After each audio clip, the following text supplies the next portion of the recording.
Saya sering mendengar bahwa membantu pembangunan rumah ibadah dari agama yang berbeda, misalnya Kristen membantu rumah ibadah yang berbeda, dikatakan itu adalah tindakan sesat.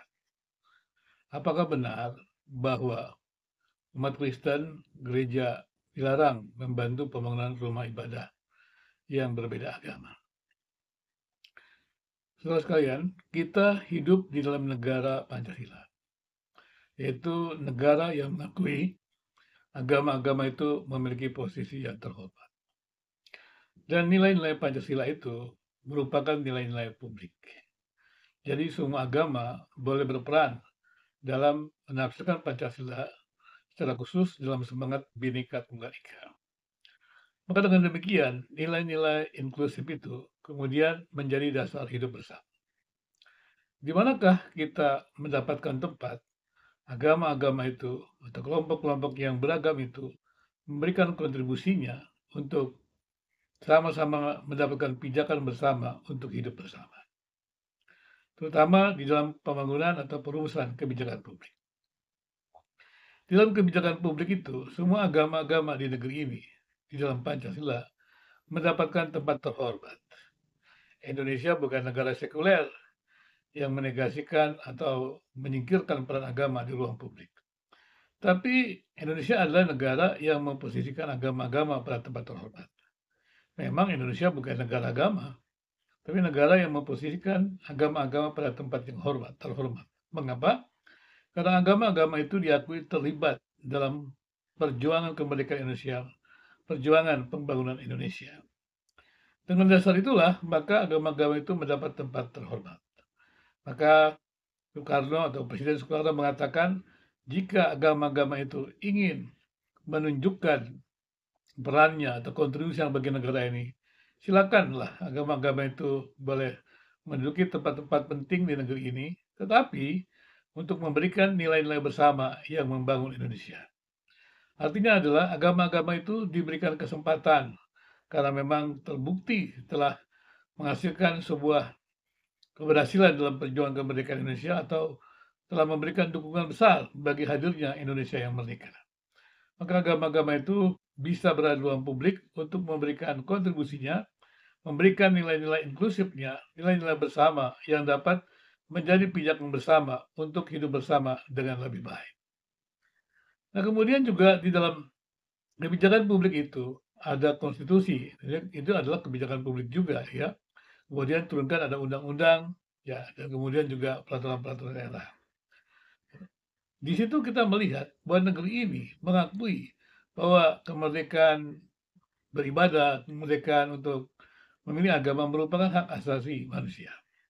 Jadi di bumi Indonesia, setiap individu, setiap warga Indonesia itu mendapatkan perlindungan untuk bisa beribadah, memiliki tempat ibadah, karena memang hak untuk beribadah, hak baik secara individu maupun secara berkelompok, itu adalah hak yang diberikan Tuhan. Dan negara di sini wajib untuk melindunginya atau memfasilitasinya.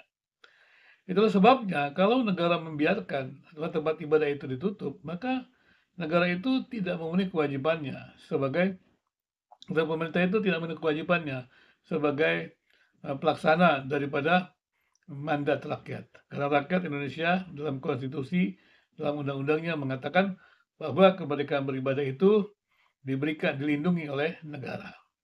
Nah, kemudian dengan demikian, maka setiap warga negara Indonesia itu boleh beribadah secara pribadi, di rumah, maupun secara bersama-sama, baik di rumah juga atau di rumah ibadah.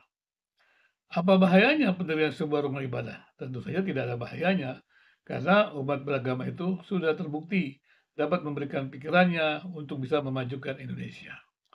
Nah, kemudian adalah pertanyaannya, pada tempat-tempat tertentu ada agama-agama ataupun orang-orang yang membutuhkan rumah ibadah, kemudian belum juga mendapatkan tempat ibadah karena hal-hal yang lain, misalnya juga persoalan tentang dana. Pertanyaannya kemudian, apakah bisa mereka yang berbeda agama itu mendukung pembangunan dari rumah ibadah? Menurut saya bisa, dan itu adalah sebenarnya bukan hanya bisa, itu kewajiban. Kenapa? Karena pemerintah wajib memberikan tempat ibadah, melindungi hak ibadah itu, maka setiap warga negara juga yang merupakan bagian negara ini wajib untuk terlibat dalam pembangunan rumah ibadah yang dari agama-agama yang mengalami kesulitan tersebut.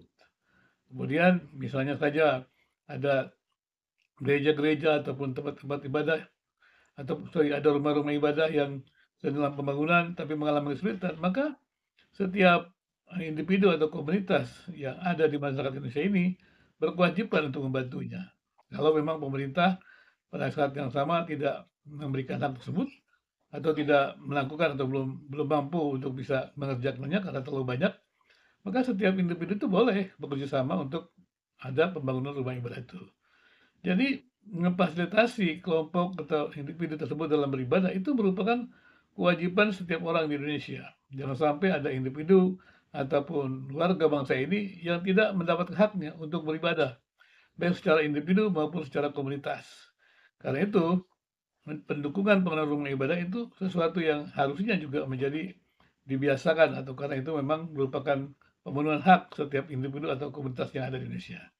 Jadi perkataan bahwa gereja tidak boleh mendukung pembangunan rumah ibadah yang sesat itu tidak benar ya. Karena di Indonesia ini tidak ada yang namanya agama yang sesat, tidak ada ya. Karena semua agama-agama itu mendapat posisi yang terhormat. Mungkin agama-agama itu tidak terbiasa untuk menghargai keragaman agama-agama yang ada. Demikian juga keragaman dalam denominasi yang ada. Kita tidak bisa mengatakan ini sesat lagi. Nah, kalaupun karena memang itu sudah daerahnya berbeda begitu. Di ruang publik ini semua semua yang ada itu mendapatkan posisi yang terhormat. Jadi nggak bisa kita katakan bahwa sebuah kelompok agama itu sesat, tidak bisa. Karena dia adalah individu yang diterima di Indonesia ini. Dan kalaupun mungkin ada juga mengatakan agama tertentu merasa itu sesat atau tidak sesat, ya disampaikan dengan cara-cara yang baik. Karena mereka itu memiliki posisi yang terhormat dan tidak ada kriminalisasi agama, kriminalisasi kepercayaan itu tidak ada.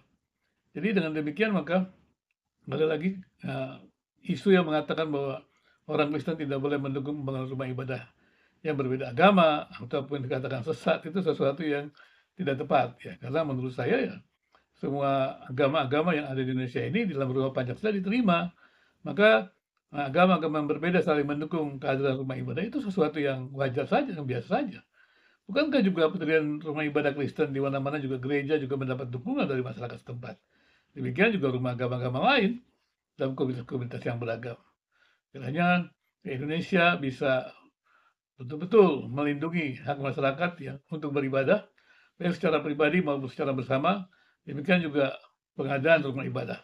Dan setiap warga juga di daerah tertentu juga bersama-sama membantu menghadirkan rumah ibadah yang merupakan hak setiap individu atau komunitas untuk memiliki rumah ibadah, untuk beribadah secara pribadi maupun secara berkelompok.